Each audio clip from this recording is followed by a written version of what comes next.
There's something about it. I feel like it's...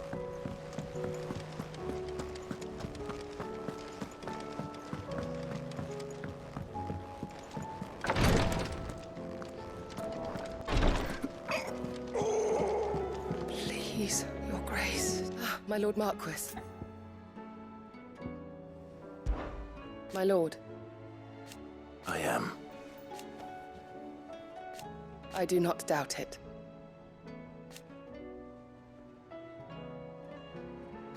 Thank you, Yote. May you return safely.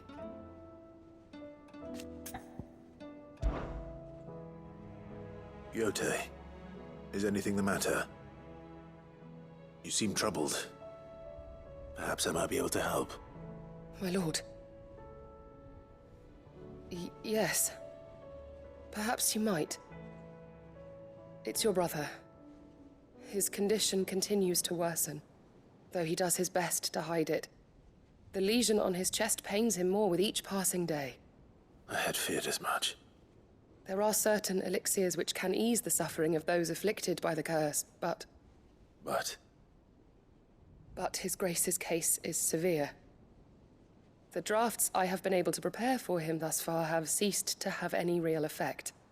So I consulted with Talia and certain of my comrades among the Undying about the possibility of finding something stronger. And thankfully, a recipe was found.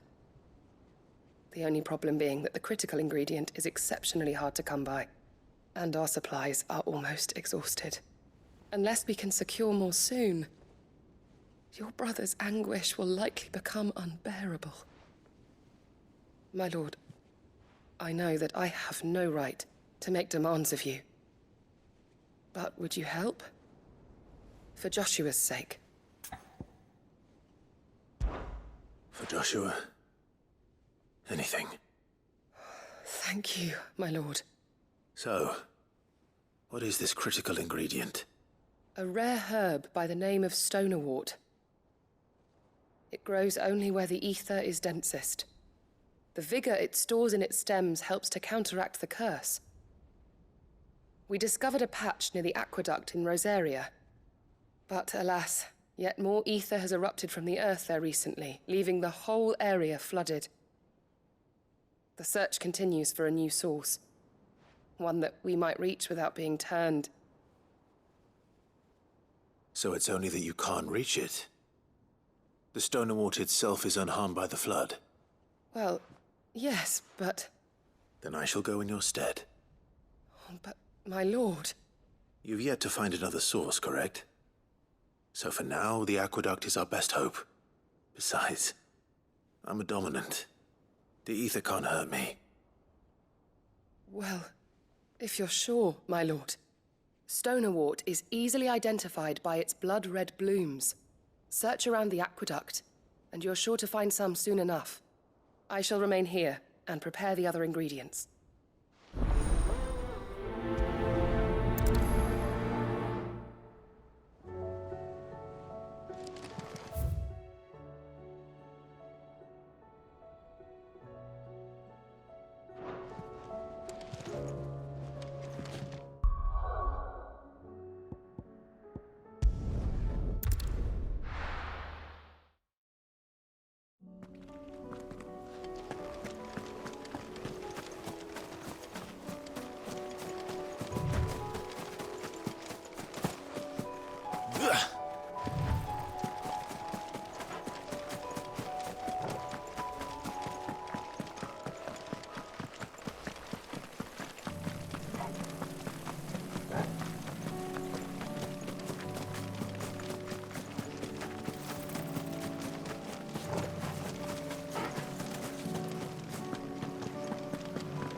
Here's the aqueduct. Now to find our stonewort. Yote mentioned blood-red petals. That's my luck. I won't be picking anything till they're gone. There's only one thing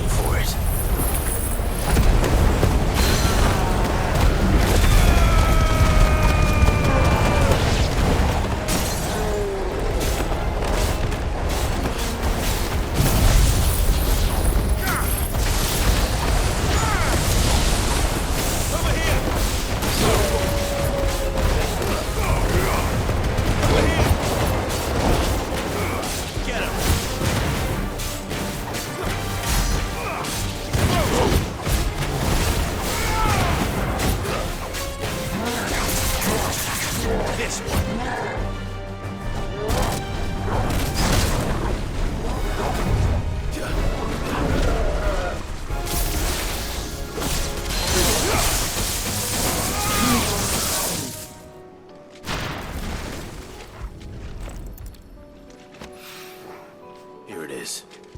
Better collect as much as I can before reinforcements arrive.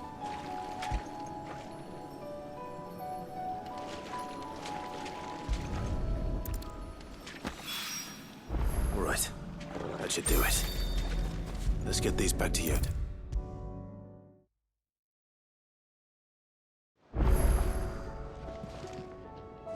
Yote, I brought back all the stone and water I could find.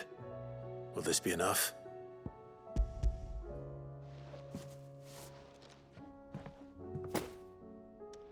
Yes, my lord. Thank you. I'm sure it will serve us until we can find another source. I'm very glad to hear it. You and His Grace are very much alike, you know. You think only of how you might help others, and never of the danger to yourselves. No more than you have minding my brother. You've risked a lot for him, and I thank you for it. I am honored that you should say so. But I beg you, my lord, do not give too much of yourself for the sake of others. We could not afford to lose you. I'll keep that in mind.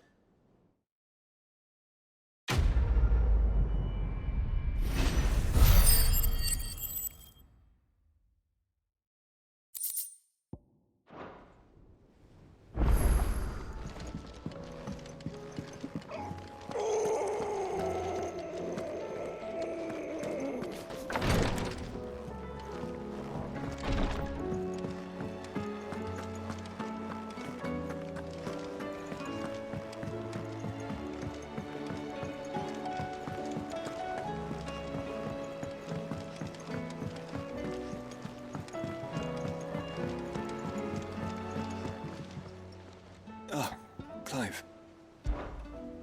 Joshua, what's wrong? And don't say nothing.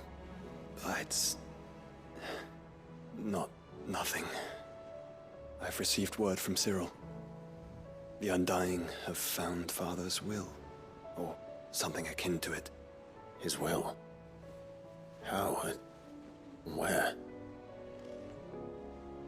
In the crypt beneath Rosalith Castle. After Kupka was kind enough to drive out the Imperials, the Undying took the opportunity to recover what relics of the Duchy yet remained.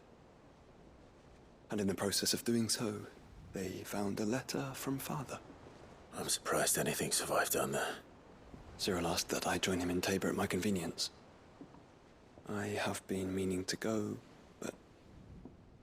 would you join me? Of course. I want to know what's in that letter as much as you do. Very well. I am ready to leave when you are.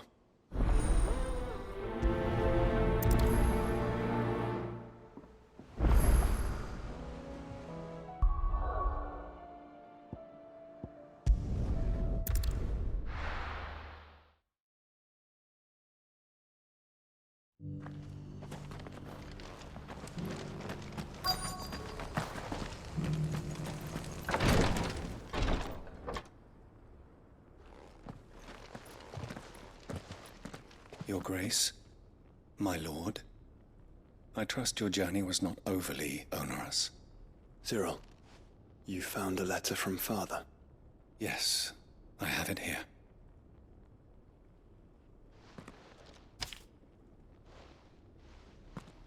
If you would do us the honor, my lord.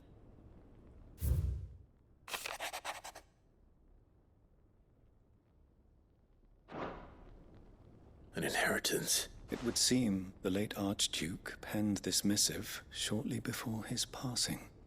The day before we left for Phoenix Gate. What are these plans he spoke of? His plans for the Duchy, Your Grace. Your father entrusted them to my predecessor, the former bearer of the Burning Quill, who entrusted them in turn to me. The complete emancipation of bearers is their stated aim. But your father's dream did not end there. His Grace also spoke of building hospices to care for those stricken by the curse, and the founding of a new university to further the development of non-magical technologies. With the blight spreading ever more widely across the Twins, Archduke Elwyn saw this as the only means of securing Rosaria's survival. He wished to see men and bearers treated as equals. To see centuries of common wisdom overturned. Small wonder he did not think it achievable within his lifetime. But he thought it achievable nonetheless. Had he not, he would never have written this message. Nor would he have entrusted his vision to his most faithful aides, those who would have stood with you, shielded you from the machinations of the less benevolent personages at court. It's a pity only they are still with us. 'Tis true that those most loyal to your father were the first to suffer the Duchess's wrath. But one at least remains, and she has come bearing gifts. What do you mean? Mayhap it is better that she explain, my lord. After all, the duties entrusted to me by my predecessor extended only to recovering His Grace's will and arranging a meeting with the one who might execute it, or a part of it at least. And where is this woman? She awaits you in the archive, Your Grace. Thank you, Cyril. Shall we then?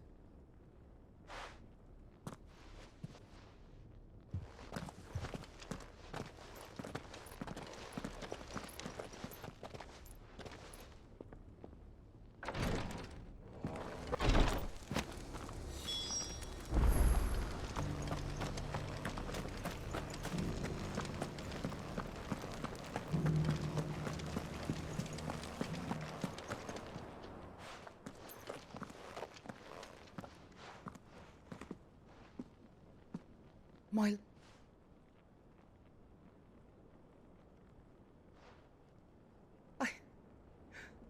I hardly recognize you. I am Goditha, retainer of House Rosfield, loyal servant to the Phoenix and his shields. Your father, the Archduke Elwyn, entrusted me with the delivery of a gift. I only hope you can forgive my tardiness in bringing it to you. Lift up your head, Lady Goditha. You have our gratitude for your service to our house and to our father. I merely did my duty, as any proud Rosarian would. My lady, perhaps you could explain a little more? What exactly is the gift you bring? As I'm sure you know, it has long been the custom for the children of House Rosfield to be presented with certain keepsakes upon their coming of age. Indeed it has. Our father often spoke of the day when our turn would come. And had he lived to see it, he would have presented you with the treasures I bear. Matching armbands for you both. Alas, he did not live. Indeed, he was taken from us even before they could be completed.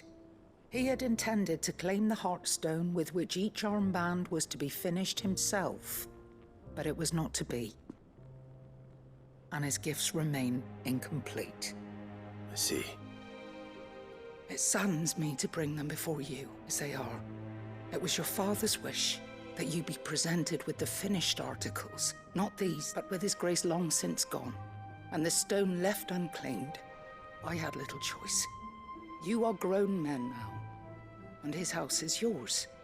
And while I would not presume to insist upon your claiming the Heartstone in his stead, I know that nothing would have pleased him more than for you to do so. What say you, Clive? What else?